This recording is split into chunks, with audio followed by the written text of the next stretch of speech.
Right, hey everybody, I thought I would do a real quick kind of impromptu shaker tutorial. I don't have a specific tutorial for these, but they're all pretty much made the same way. So if you're unfamiliar with how to make shaker designs, this is for you. They're all pretty much made the same way. You'll run all the steps in your design. And the last few steps in any design is going to be the shaker. It'll be the last steps before you add the backing part.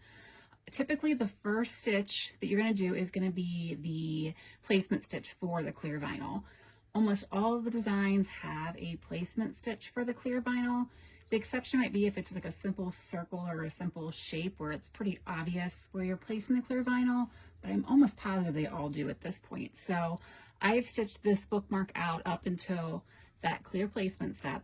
So we're just going to run that clear placement step directly on top of our vinyl that we've been stitching on already. We're not adding clear yet. It's just a real quick single run, just like you would do a regular applique.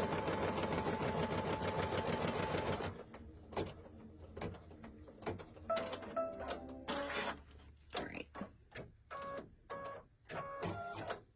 So what we have now, you can see, is we have just the placement outline for our clear vinyl.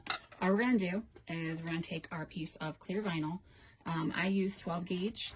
You can use either PVC or TPU vinyl for these. It really doesn't matter. It's just kind of your preference. So I'm going to make sure that my clear vinyl is covering all of those placement stitches we just did. Once you have it down, you're going to return your hoop to your machine, and then you're going to stitch the next step, which is going to be about 3/4 of the way around the design, and it's going to leave an opening for you to add the clear vinyl, or the bobbles and stuff inside the clear vinyl. I clearly need more coffee today.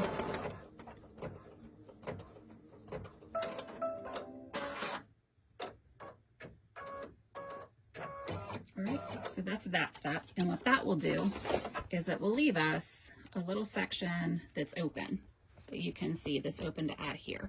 So what I'm going to do is I'm going to kind of gently, you don't want to pry this off and like pull your stitches, but I'm just kind of going to gently pull this back, and I'm going to stick the filler that I have right here. You can use glitter, you can use clay slices, you can use pom-poms, beads, confetti, whatever you want in that area. So to do that,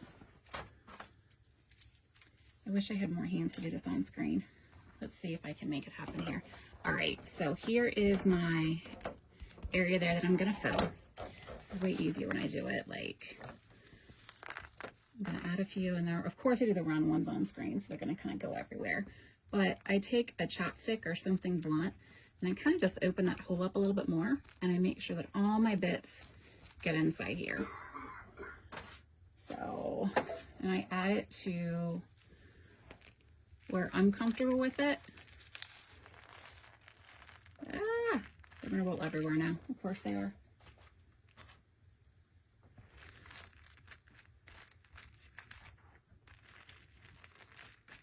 So get as much as you want in there. It can be a few, it can be a lot. Does not really matter. I'll push those over, get them in. All my little runaway pieces down here, I'll get back in there.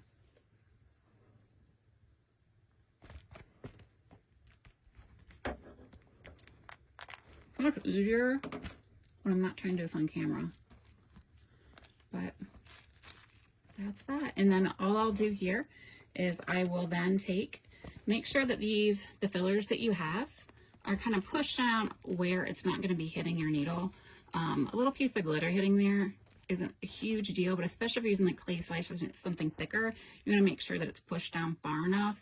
So just especially if you've got like a odd shaped design, you want to make sure that all your filler is kind of in all the areas of the design. Just again, I use here a knitting needle. You can use a pen that's not got the pen part out. Just anything you can get in there to kind of push that down out of the way. And then once you've got that done, you're just going to put that and return it to your machine, and you're going to run the last step. And see mine, because they're round, because I had to choose round ones here, I'm going to kind of keep poking forward. So I may have to stop this a couple of times just to make sure that they're where I want them to be, and they're not going to get hit with the needle, and that's fine. Oops. I guess I should put my hoop in all the way, huh? If I have to, I'll just stop it. Might have to here. I should have done just regular glitter for this one to show you, but I had to make it difficult.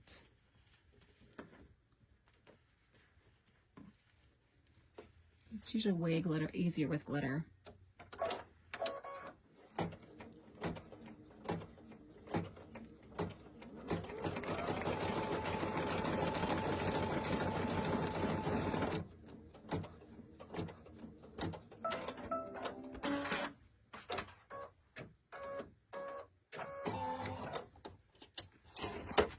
And that's it.